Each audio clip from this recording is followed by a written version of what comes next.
Hello, welcome to the launch of 1,000 Ocean Startups. I'm excited. I'm excited. We've been counting down to this day and it's finally here. Thank you, 1,000 Ocean Startups, for inviting us today to witness this game changing launch. My name is Captain Londinobo. I'm speaking all the way from South Africa, Durban. And today we'll hear about the importance of the ocean and the challenges that it's facing today, and most importantly, about the concrete actions and the solutions ready to scale. 1,000 Ocean Startups is a coalition of 20 organizations and from across the globe, from Sydney to Cape Town. We've got Oslo, San Francisco. All these organizations are incubators, accelerators, competitions, matching platforms, and VC firms supporting startups. Today will be mind blowing. It will be mind blowing because we drive the objective of 1,000 ocean startups to restore ocean health and achieve the SDG 14. And today, the coalition, you want to hear this. They have a plan and a call to action. Right at the end, you want to stay tuned until right at the end, where we hope that one or two people will be able to respond to the call to action. Now, we want to warmly welcome everyone and warmly thank the World Economic Forum, thankful to Virtual Oceans Dialogue, and of course, ChangeNOW for supporting 1,000 Ocean Startups. Now, to kickstart today, we have an honor to have received a few words from the Prime Minister of Norway, Erna Solberg, to open this discussion for us. And we really, really cannot wait to hear from her. And I mean, I have to be biased on this one. It's girl power. Over to you. Dear friends of the ocean, I think we all agree that life on this planet would be impossible without the ocean. It is a life source. It feeds us, employs us, and entertains us. But the ocean is under multiple threats, from rising emissions, overfishing, and pollution. This is not just bad for the ocean, it's bad for us. I am stressing this both as the UN Sustainable Development Goals advocate, as co-chair of the Ocean Panel, as patron of the UN Ocean Decades Alliance, and as Prime Minister of Norway. Last December, the Ocean Panel put forward a new ocean action agenda. We believe that protection, production, and prosperity go hand in hand. The ocean can provide solutions to the greatest challenges of our time, from climate change to food security. There is no silver bullet solution, but the work of 250 experts tells us that sustainable management is key. Innovation is essential if you want to create a sustainable ocean economy. And it's a vital part of the Ocean Panel's Ocean Action Agenda. We need innovations to prevent plastic pollution and to fight illegal fishing. And I believe that 1,000 Ocean Startups Action Coalition will help us to unleash the power of innovation across the ocean economy. It will prove to be an important contribution to achieve SDG 14 and to restore ocean health. The ocean economy is full of profitable business opportunities. We need more investors that can push ideas into reality on a large scale. By supporting 1,000 ocean startups, we can help to ensure that the ocean health is transformed in this decade for the benefit of all. Thank you. Wow. Thank you, Erna. Thank you to the Prime Minister. Unleashing the power of ocean innovation. It's really encouraging to get a stamp of approval. And thank you very much for being present and giving us that stamp of affirmation and validation. Now, today, colleagues, we have a pleasure to welcome Vladimir Ryabinin, joining us all the way from Paris. He's an executive secretary of the Intergovernmental Oceanic Commission, which leads the UN Ocean Decade, here to share with us the objectives of the Ocean Decade. Over to you, Vladimir. The ocean is in imminent danger.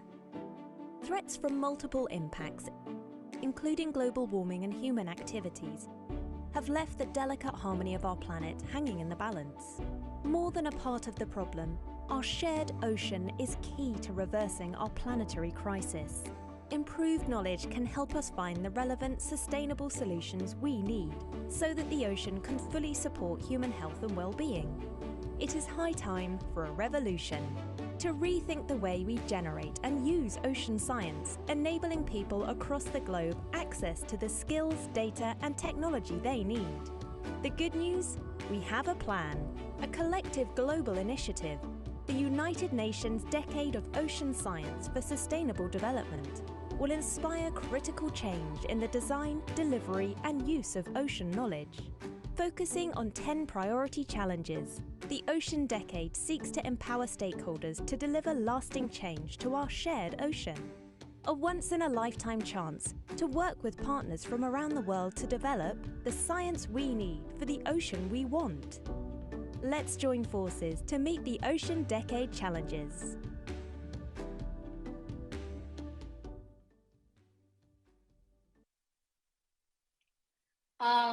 Thank you for joining us, Vladimir. It's so intriguing and it's so precise. It's so inviting. Thank you and hello.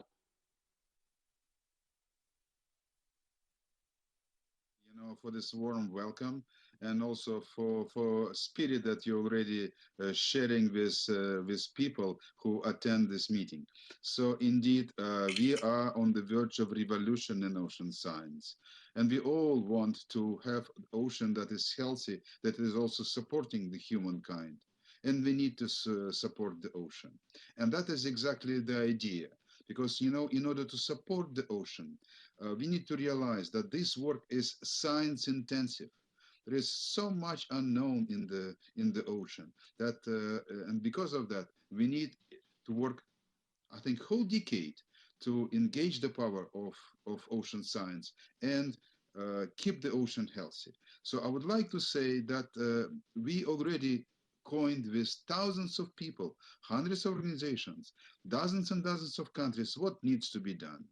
But for those who have the money, I think we need to speak your language and would like to refer to the very famous assessment of investments into climate problem that was done by Nicholas Stern in 2006. This was exactly when it was shown that without investment, we will lose so much money, we will lose so much health that we need to really do this. So the cost of inaction is incredibly high. Wow, wow.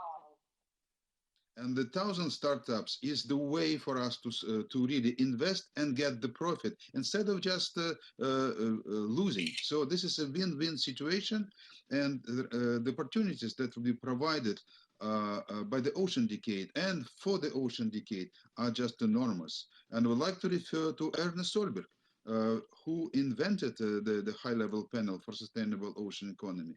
Ladies and gentlemen, with proper investment, also with investment, de-risking investment, including insurability, it will be possible to generate, I would say, an order of magnitude more wealth from the ocean. This is already an economy that is comparable with the economy of United States. So there is a huge field of investment and huge field for innovation that is all based on science.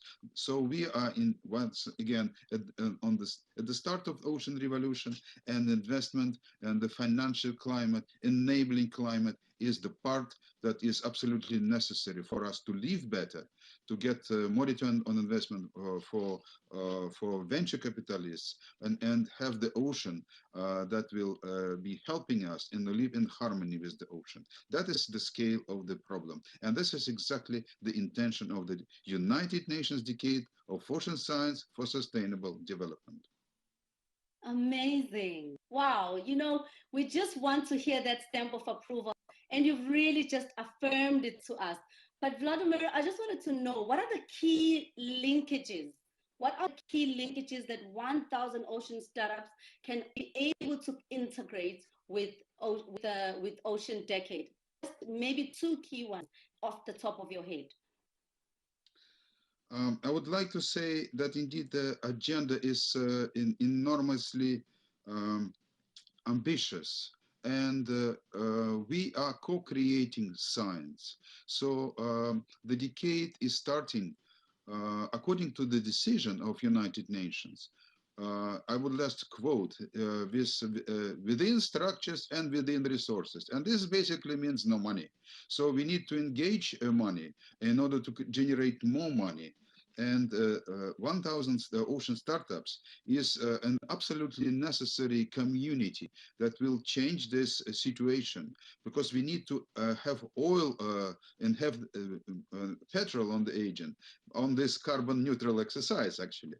So, and I would like to say that it is possible for us to, I think, offer to 1,000 startups a possibility for enormous investment, and we need this to start moving the decade forward. So we have 10 years to solve challenges, and I would like to say that investment in climate, investment in food, investment into ocean economy, in tourism, in renewable energy, they all require innovation. And this is a win-win situation again, because if we get additional resources to the innovators, then innovators will bring these new ideas to the science. We will be able to better observe the ocean, to better represent the ocean digitally, and this is opening a new world of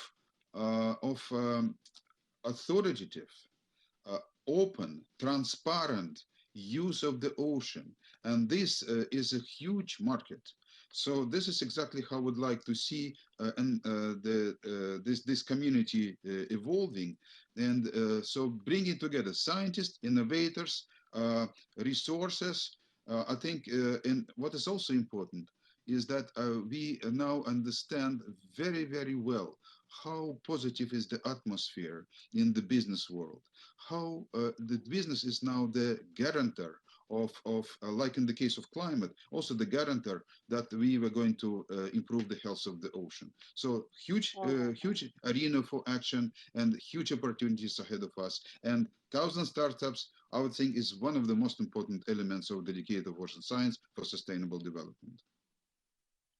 I could scream if I could. I could scream, because nothing matters more to 1,000 ocean startups now and all the audience tuned in today than saying, hey, wait a minute, it's about time. The game changer has arrived, and we're actually launching today. And I appreciate it so much to get that stamp of approval backed up in its entirety by the Ocean Decade. Truly, truly thankful for your engagement today. And we hope that we will be able to engage with you further throughout the processes and throughout the collaborations that we'll have globally. Thank you so much, Vladimir.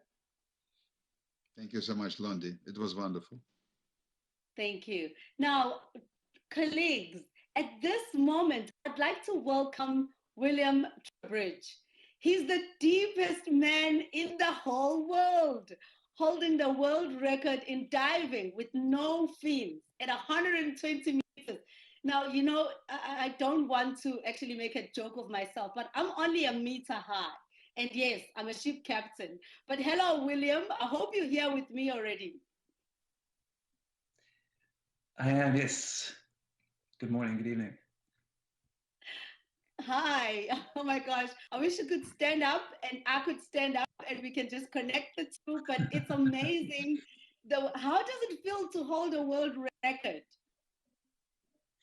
Well, I've held that real world record for going on 12, 13 years now. So I'm kind of used to it. But when I first broke it, it was a huge sensation. And the dives that we do, freediving is such a beautiful experience to begin with. So to add onto that, something like a world record is like a cherry on top. Just amazing. Thank you, William. But I believe today you wanted to share with us a footage that's never been released before. I'd like for us to watch it, and then we can dive much deeper into your story. Can we see the video, please?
Stunning.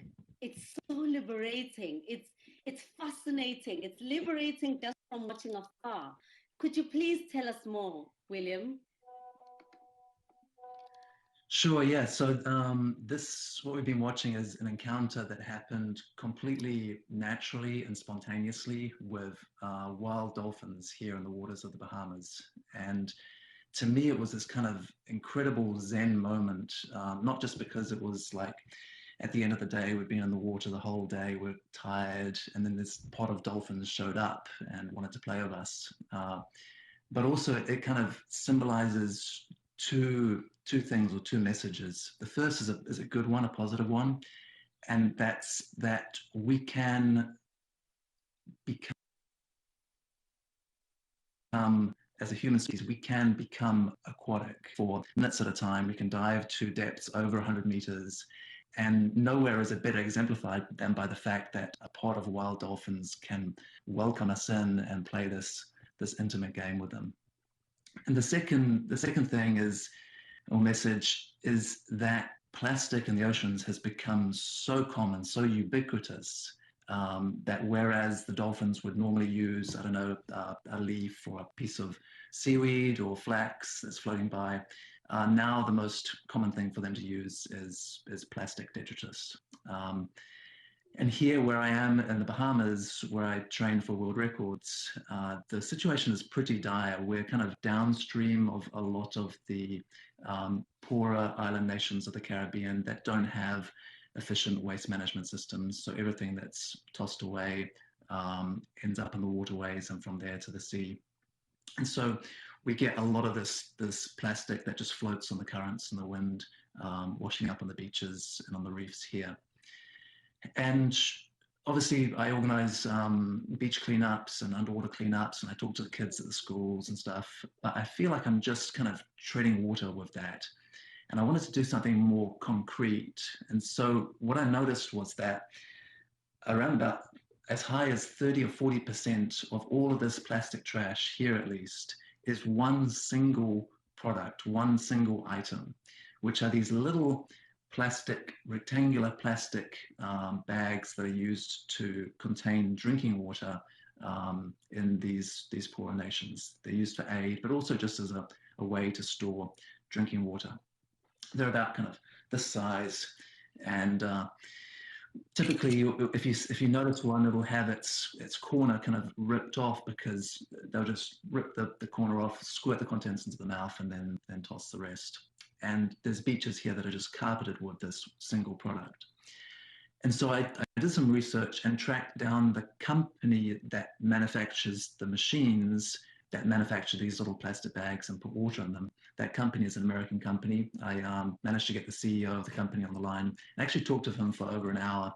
And he was cognizant of the problem. He was aware of how bad it is here. But his counter argument was that if we don't supply drinking water, and this means that people will die of cholera or other infectious diseases. And I said, well, it doesn't have to be supplied as a single-use plastic bag, or if it does, we can use alternative materials for that plastic, biodegradable materials. And he said to me, well, if you have an idea of a substitute, then I'll definitely consider it.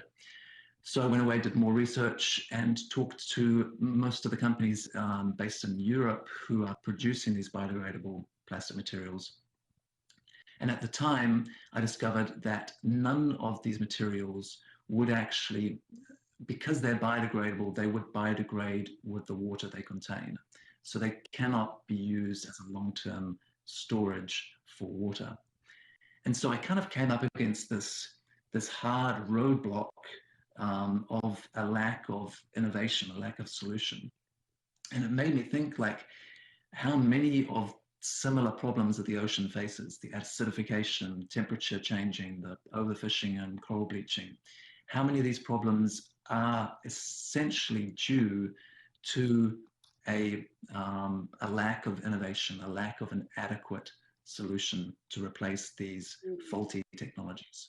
Because at the end of the day, something that's used in 10 seconds and then takes 10,000 years to degrade is a faulty technology.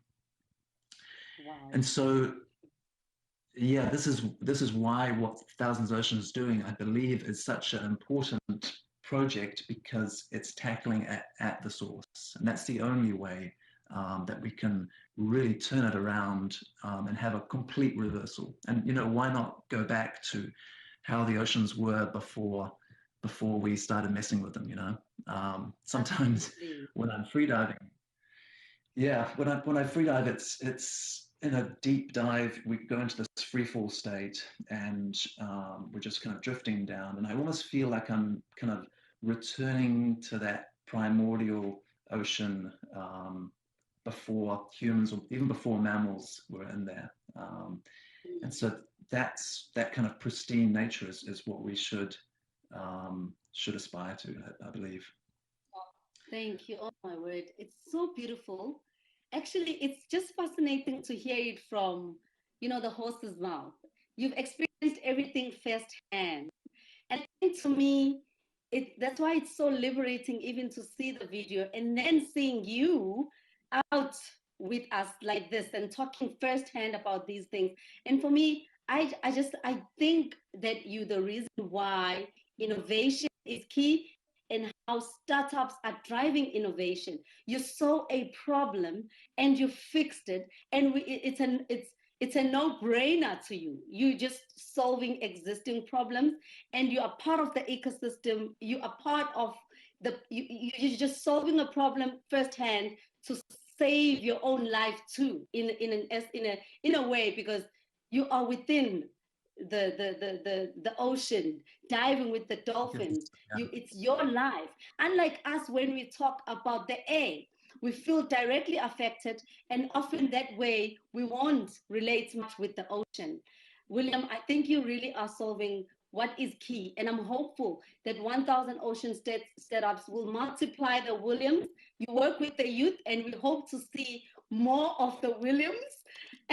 I know you'll be catching up with us a little later with your closing remarks. I do want to move to the next session, because I don't want us to run out of time, and I still want to see your face again. But absolutely, thank you so much for sharing this time, and much, much appreciated, William. Now, colleagues, I'd like to present 3 concrete, inspiring, and exciting solutions that have been backed up by 1,000 Ocean Startups. If you're not fascinated yet, I think this will blow your mind. 1,000 Ocean Startups has hit the ground running, and we have for you 3 videos from Courtney Boyd-Meyers, the founder of Aqua, Sarah Andrenotti, the founder of Shark Safe Barriers, and Clement Gallic, the founder of Unseen Labs. Would like to see these videos, please. I'm Courtney, CEO and co-founder of Akua, a consumer goods company creating foods for a better future. In a time when animal agriculture is taking its toll on both our planetary and human health, Akua is creating nutritious, delicious, plant-based products from one of the most sustainable sources of food on Earth, ocean-farmed kelp. Kelp grows abundantly without using up resources like fresh water or dry land, and doesn't require fertilizer or feed. We source this virtuous sea vegetable from regenerative aquaculturists who tend to their kelp farms like large underwater rainforests along the coast of Maine. Last year, we launched our first product, Kelp Jerky, a high-protein, soy-free vegan snack. After a year in market, Kelp Jerky is sold to thousands of customers around the world and in stores across the nation. And now, Akua is gearing up to launch our next product, the world's first kelp burger made from ocean-farmed sea greens. Our kelp burger is made with love in Portland, Maine, not in a Silicon Valley lab. It's plant-based, non-GMO, and created from whole foods, including a unique blend of kelp, mushrooms, pea protein, and superfoods. It's basically a salad, but way more delicious. We know it's a struggle to find the time to cook healthy meals for yourself and your families. We are proud to offer Akua's Kelp Burgers to consumers, grocery stores, and restaurants this autumn. Your investment will go directly to supporting the launch and continued success of the world's most delicious, nutritious, and sustainable burger on the market.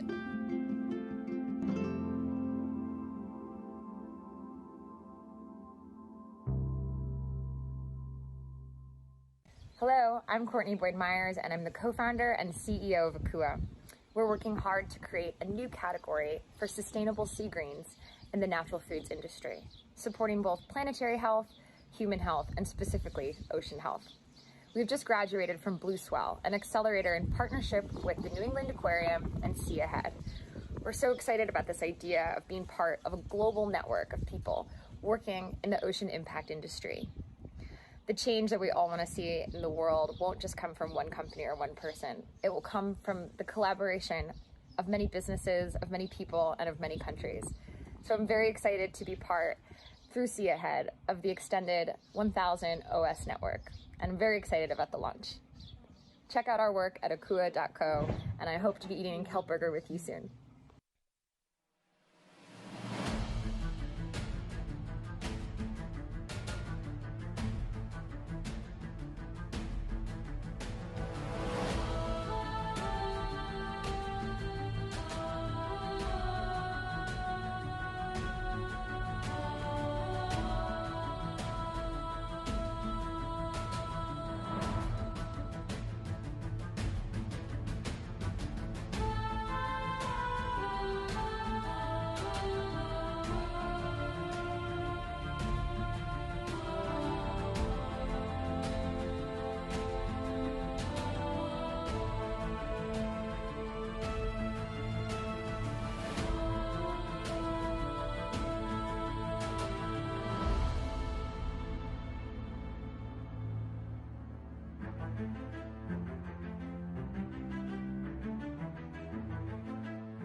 Life on our planet as we know it depends on the health of our oceans.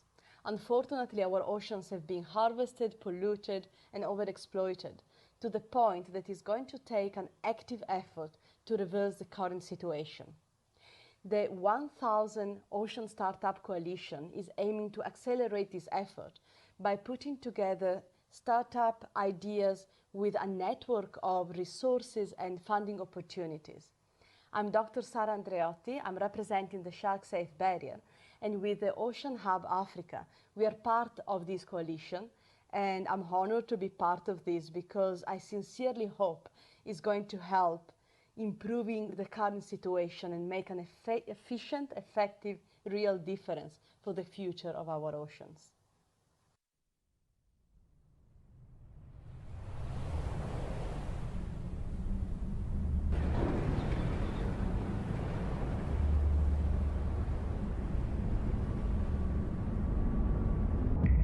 The unseens.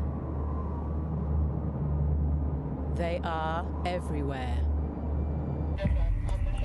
switching off their beacons to become untrackable, threatening security, endangering the environment.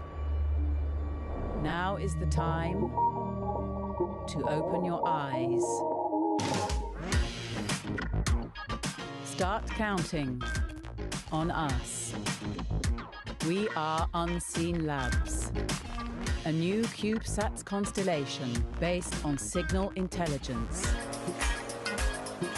Yes, we count. All boats, including non-cooperative vessels. For real. Real added value and actionable data. In near real time to take solid decisions. Anytime, anywhere, whatever the weather. We trace, you track.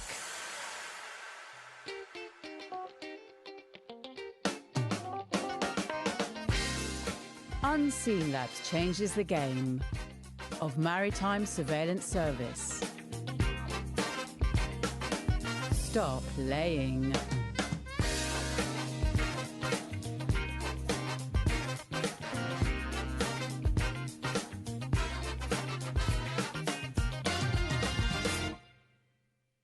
Hello everyone, I am Clément Gallic, the CEO and co-founder with my brothers of Unseen Labs, a space operator specialist of signal interception from space, with a dedicated service to enhance the knowledge of human activities at sea. Unseen Labs is happy to be backed by Blue Ocean Partners, an ocean expert with whom values are perfectly aligned. Through Blue Ocean Partners, we are also part of the 1,000 Ocean Startups community, which is huge and gives us access to a global network of partners. With this coalition, we, at Unseen Labs, are convinced that we can move the lines and push for safer and healthier oceans. Glad to be part of this new game and ready to work together for the benefit of our oceans. See you very soon. Bye. Wow, just amazing. Courtney, I want that burger and I'm coming for it. Sarah, I'm a Pisces and I'm the Black Mermaid. Thank you for saving my fellow brothers and sisters out there. I feel safe already through your work. Clemens, you are our eyes. You are our future. And this is just absolutely amazing. You know, just thinking about Unseen Labs. At first, I was just like, I can't wait to see this. Now, I know that you carry innovation. You carry the eyes of maritime. And it's truly amazing. 1,000 ocean startups. We get it. We get the vision. We see your why, and it's on clear, crystal clear seas. Thank you for raising your hands to show the world the endless possibilities to ignite sustainable oceans. Thank you so much. Now, our next speaker, let me turn to someone who needs no introduction anymore, actually. An accomplished entrepreneur and an ocean lover, Sir Richard Branson.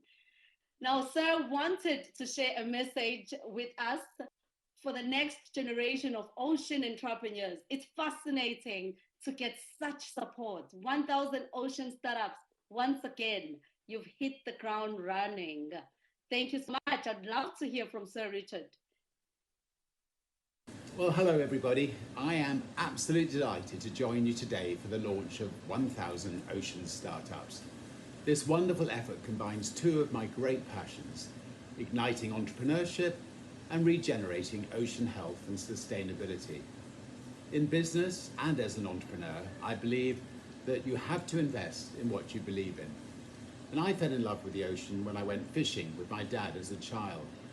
I love diving and exploring what is beneath the waves, learning more about incredible species and ecosystems that live in the sea, and how nature has innovated and evolved over the millennia to create amazing worlds full of wonder.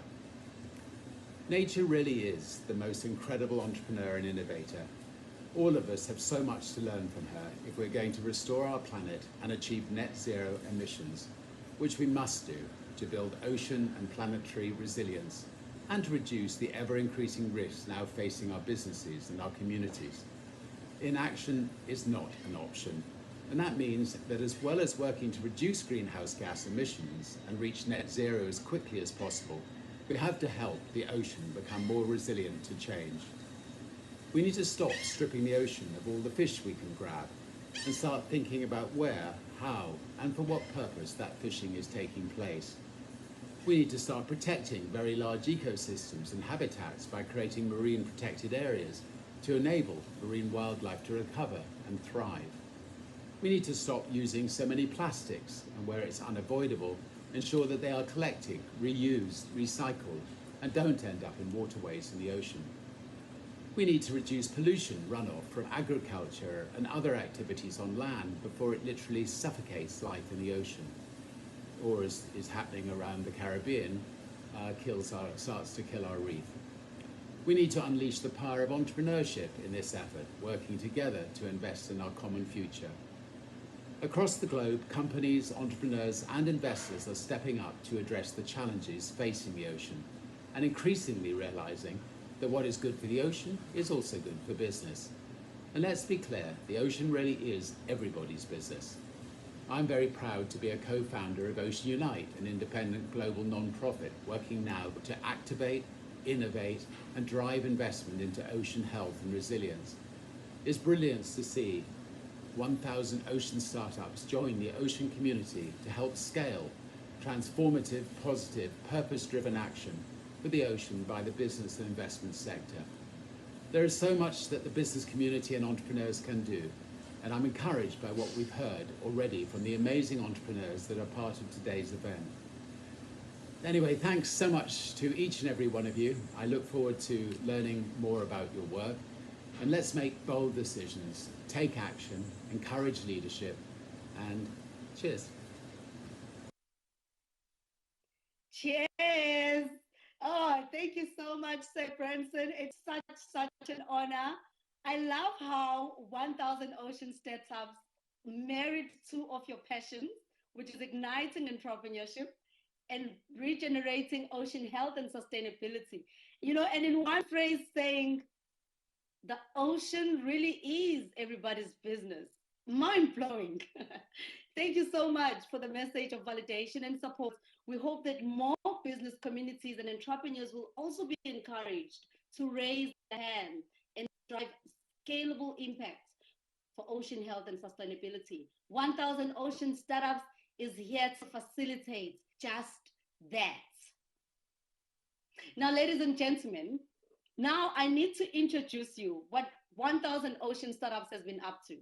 I'm here to present, and here with us now is to present the members of the coalition. And I'm very keen to know why they've joined 1,000 Ocean Startups.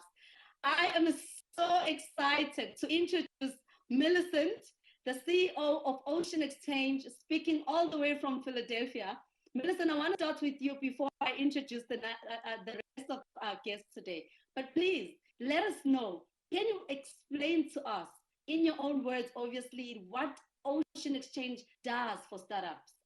I'm keen to know that for startups.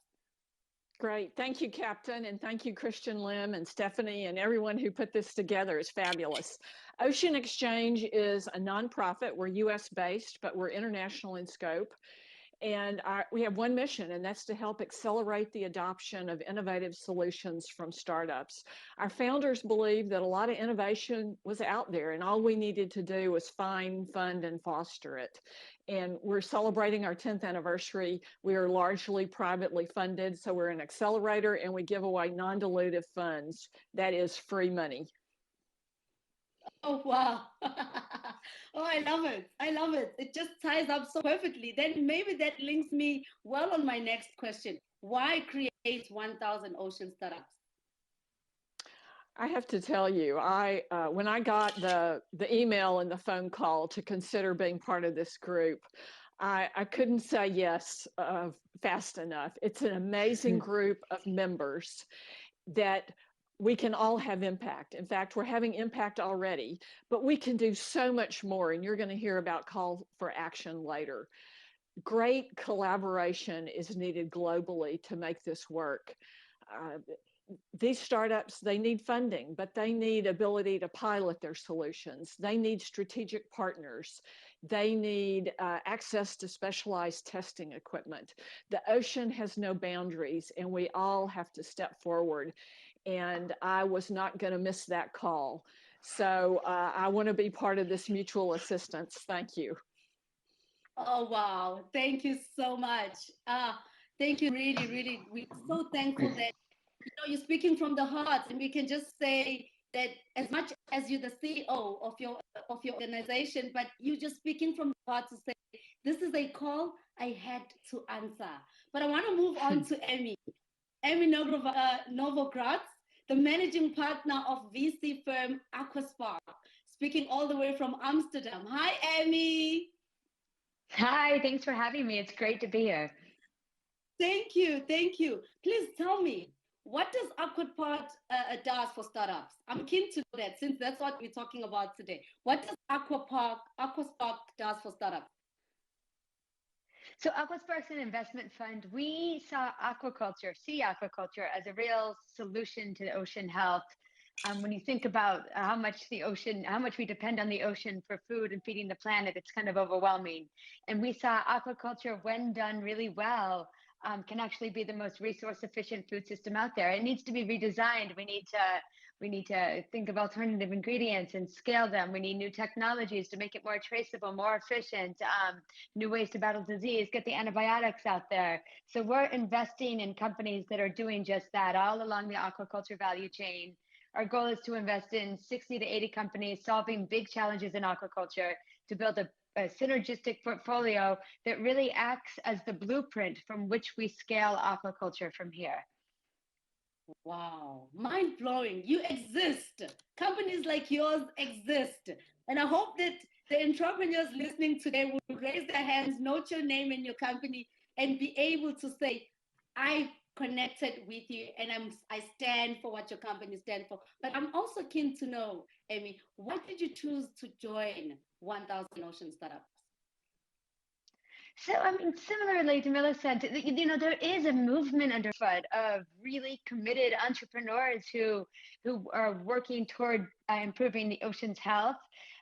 And the idea of kind of formalizing that network, really making sure we're aligned, coordinating all of these groups with different stakeholders, with investors.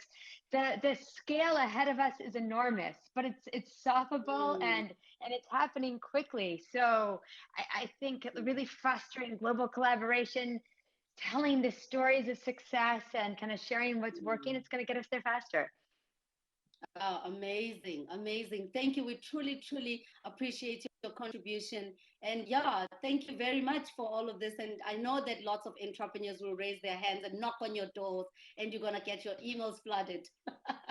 Jonas, we have now Jonas Skatam Svergarden, the CEO of Accelerator Catapult Ocean, speaking all the way from Oslo. Hi, Jonas. Hi, Landy. Great to be here. I'm so happy you're here too. We spoke earlier, and I just want to know, now that we are live, why the correlation with ocean startups? With 1,000 ocean startups. Yeah, in short, the coalition has two work streams.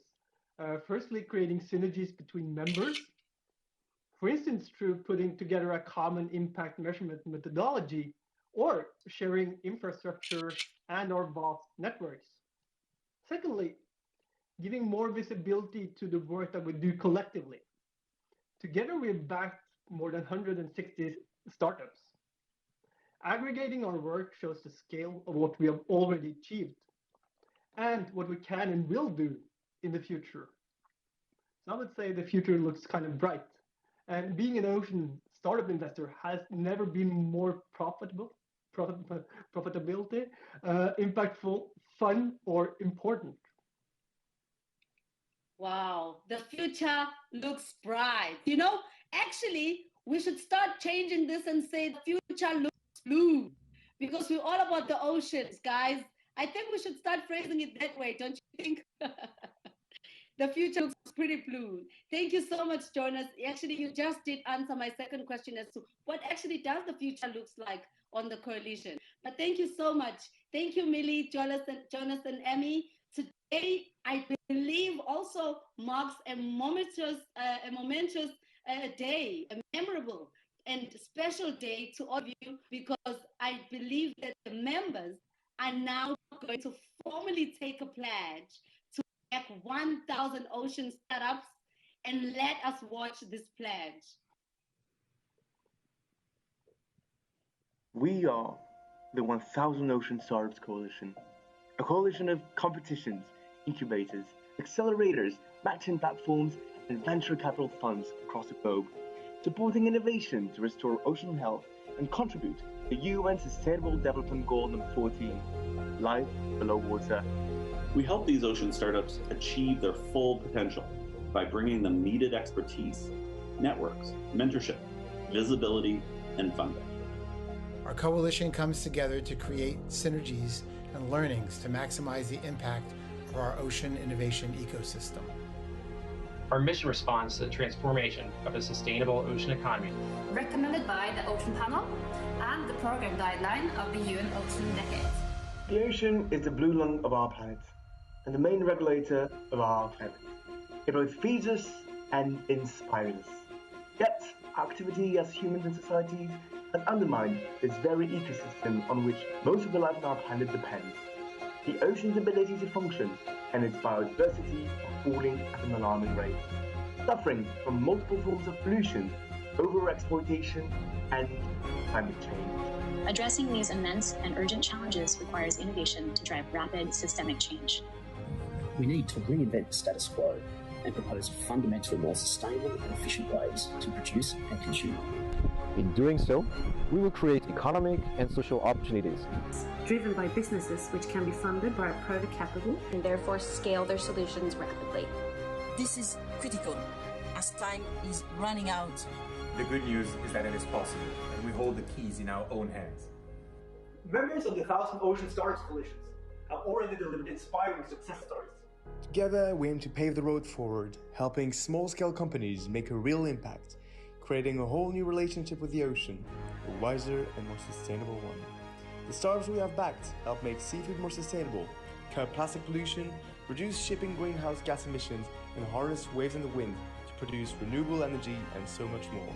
An abundant future for the oceans and ourselves is within reach. Together, we pledge to join forces and play a critical role in scaling 1,000 transformative ocean startups by 2030. We invite you to partner with and invest in the members of the 1,000 Ocean Startups Coalition. Help us scale our impact by 2030 and join the journey to restore ocean health.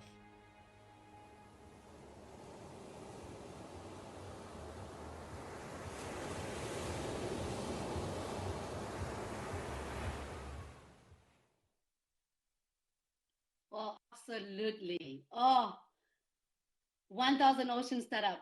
You pledged it. You've said your pledge, and we witnessed it. The whole world witnessed it. Thank you to all the members for that pledge. And now I just want to know, what is the call to action that we've been waiting for today? I want to know that what is it that you're getting industry to get up to after this launch today? I've got Tim Silverwood speaking all the way from Sydney, And I also have Ted. I hope they've joined me already because we want to hear this call to action.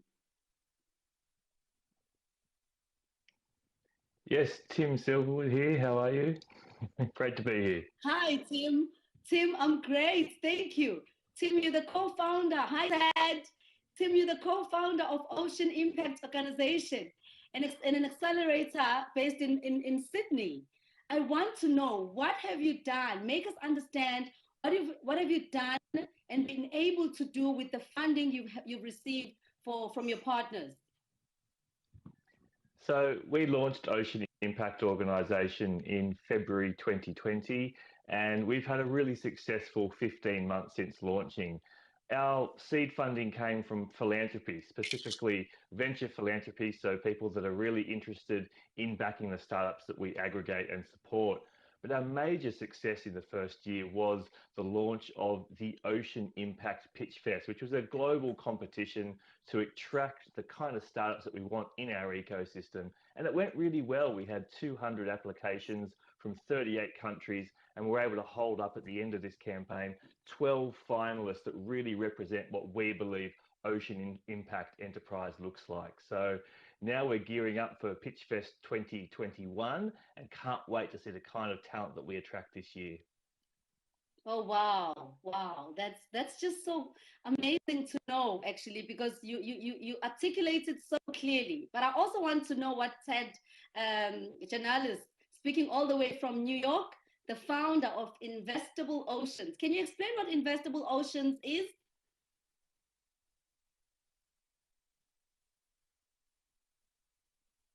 Is Ted with us?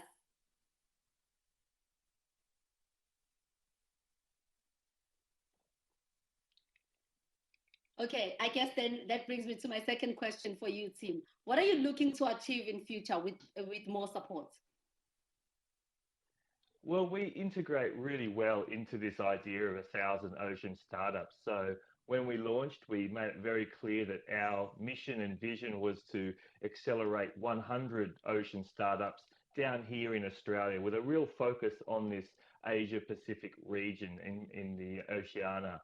So that's our goal, and we want to shift $100 million of capital into ocean startup innovation in that time. We really feel that Australia can play a key role in this global effort to accelerate ocean startups, and we look forward to working with all the entrepreneurs and startups around the world, all the venture capitalists, and everyone who's passionate about seeing this ocean innovation ecosystem really help create a thriving and abundant planet ocean.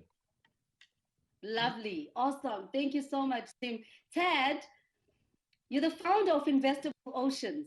What is Investable Oceans? We are an ocean investment platform. Our goal is to simplify and accelerate sustainable market-based ocean investing across all asset classes and all sectors of the blue economy. Two of our guiding principles are additionality, to borrow from the venture world, that we don't want to do what other people are doing or replicate that. We want to help magnify and amplify other signals. And another is radical collaboration, to borrow the phrase from Lonely Whale, which is why I'm so excited about this enterprise, because this is really about radical collaboration. Lovely. Oh, thank you so much. But who do you want to call out today in actioning this call to action? And what is the call to action?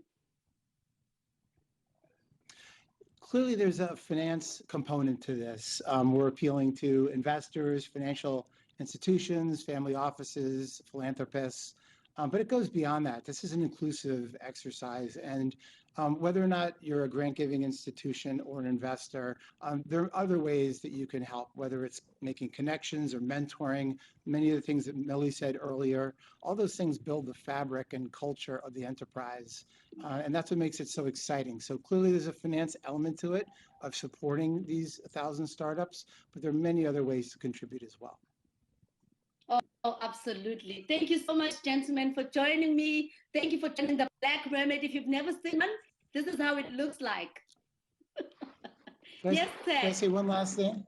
Yes. Please. Just in terms of why people should respond to the call to action. So I believe deeply in this wonderful group coming together. In fact, I just stepped out of my daughter's college graduation lunch, so I hope there's not plates clacking in the background to join, to add our voice to it from Investable Oceans. And it's really an exceptional thing that's happening to pull together all these people. There are wonderful, wonderful things going on all over the world, but this gives us a way to pull things together, concentrate our forces, and really get something meaningful accomplished. So kudos to the people who put this together in the first place, and to all the people who are now diving in. Oh, Sad, thank you. Gee, oh, thank you so much. You know, I love it when we speak from the heart.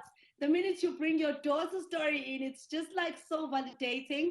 1,000 Ocean Startups precisely wants to hear people like you share such messages, and we truly, truly appreciate your inputs in this. Thank you so much. I am running out of time, and I just want to make sure that I give our audience this surprise. Thank you. Now, guess what, ladies and gentlemen? We have 3 surprise guests for you who are actually ready to respond to the call to action today. Believe it or not, they are ready already, actually. Tim and Ted, you were clear. Now they're ready to respond. I've got Birgit Leerden from Mexico, and I also have Sabine Castellin-Poquet speaking from France. And I just cannot wait to make sure that everyone gets to hear about why today they have called and raised their hand to this call to action. Please go ahead. Hi.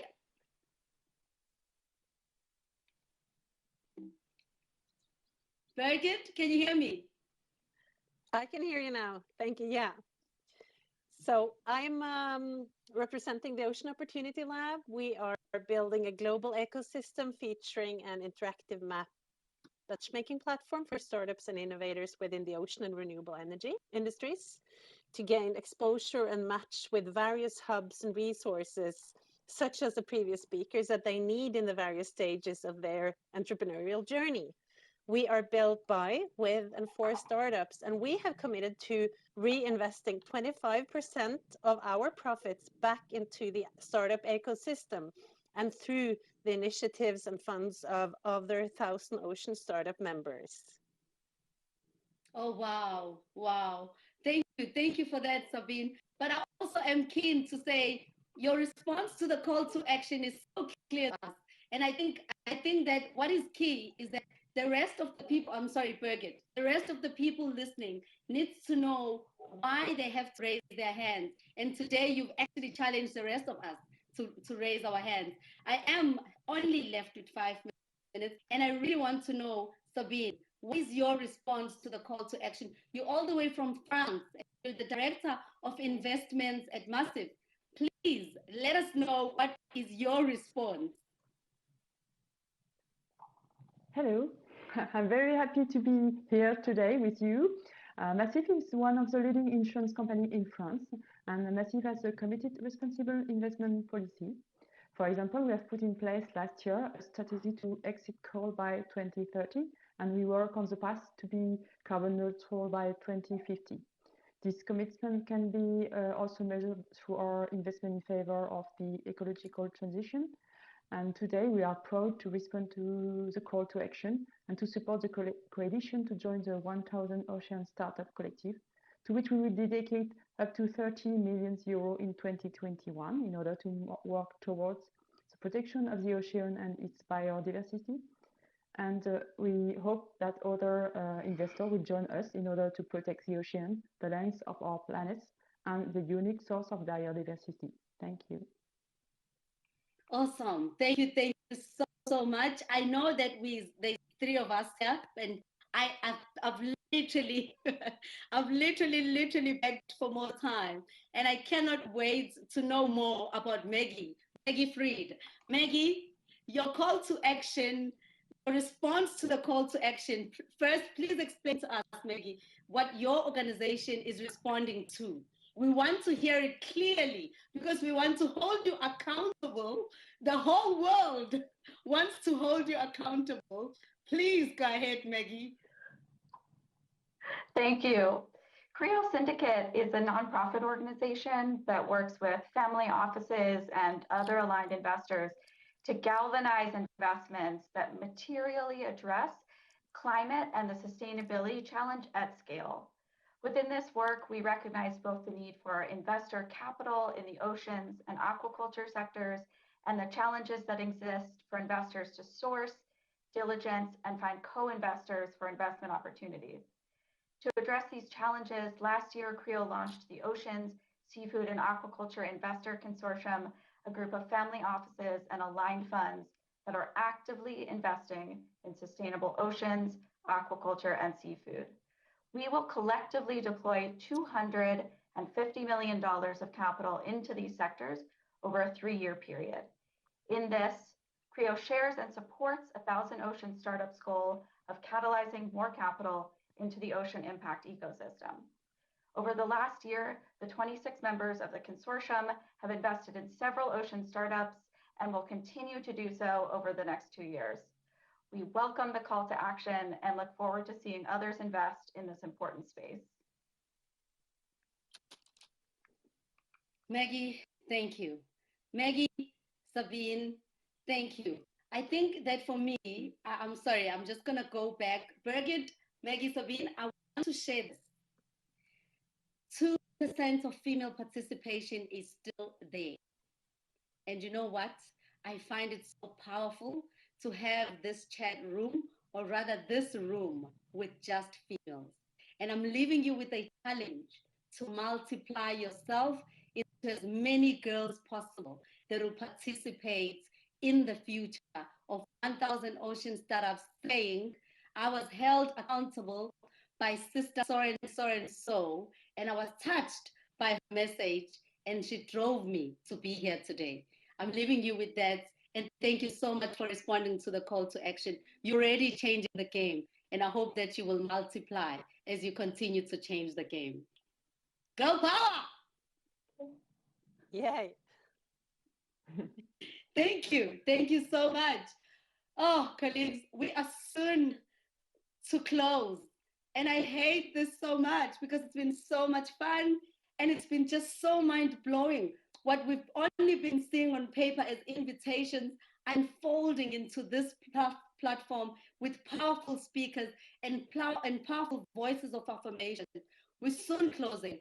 And I do hope that you did enjoy these sessions. But before we close, I want to confirm that you can learn more about 1,000 Ocean Startups on www.1000oceanstartups.org. And I have to repeat, www.1000oceanstartups.org. Ladies and gentlemen, it's been a pleasure. I will be introducing William to close, but my name is Captain Londingobo. I'm all the way from South Africa, Durban. I'm a ship navigator by profession, and I'm your Black Mermaid. William, please share our closing remarks, and thank you so much, Ocean Startups. Thank you, Captain. And yeah, I wanted to close with my all-time favorite quote about the oceans. It's a line from Moby Dick. I quote, "How I spurned that turnpike earth, that common highway all over marked by the dents of slavish hoofs and heels, and turned me to admire the magnanimity of the sea, which will permit no records." And that might have been the case in Herman Melville's time 150 years ago, but today the vices of our species have been recorded all over the globe, above and below the surface. We've literally rewritten the chemistry, the temperature, the makeup and constitution of the oceans. But I feel like that message is now coming through loud and clear. It's like the alarm has been sounded and everyone has woken up. And now there's this new, more important message, a message of action and hope, that we can turn this around. We can solve these problems, but only if we tackle them at the source.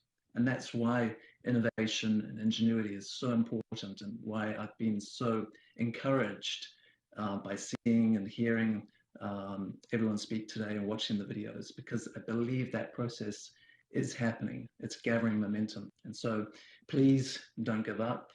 Please continue, build more energy, more people around this movement. And you know, one day our children, our grandchildren might be able to play the same game in the oceans that I was with the dolphins, except instead of a piece of plastic, they'll be using a leaf, a piece of seaweed or flax, passing it backwards and forwards from human to dolphin, from fin to foot to fin to hand. Thank you very much, everyone. You've been fantastic.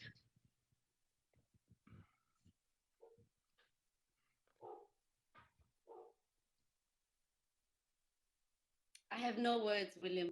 You've just spoken for the oceans, and I need not to spoil that. Thank you so much, ladies and gentlemen. I couldn't have said it better myself. William, you are a true representation of what we stand for today. 1,000 ocean startups. It's been amazing. We wish everything of the best, and we hope that all the investors, business communities, and entrepreneurs will start now and not later to raise their hands. 1,000 ocean startups signing out, and we hope to hear from you again soon with your progress, with more success stories, and most certainly with more people raising their hands on the call to action made today. William, thank you so much, and I hope we can meet in person. I'm the Black Mermaid, and I hope that you can take me down in the ocean one day. Thank you so much, ladies and gentlemen. You take care. Thank you.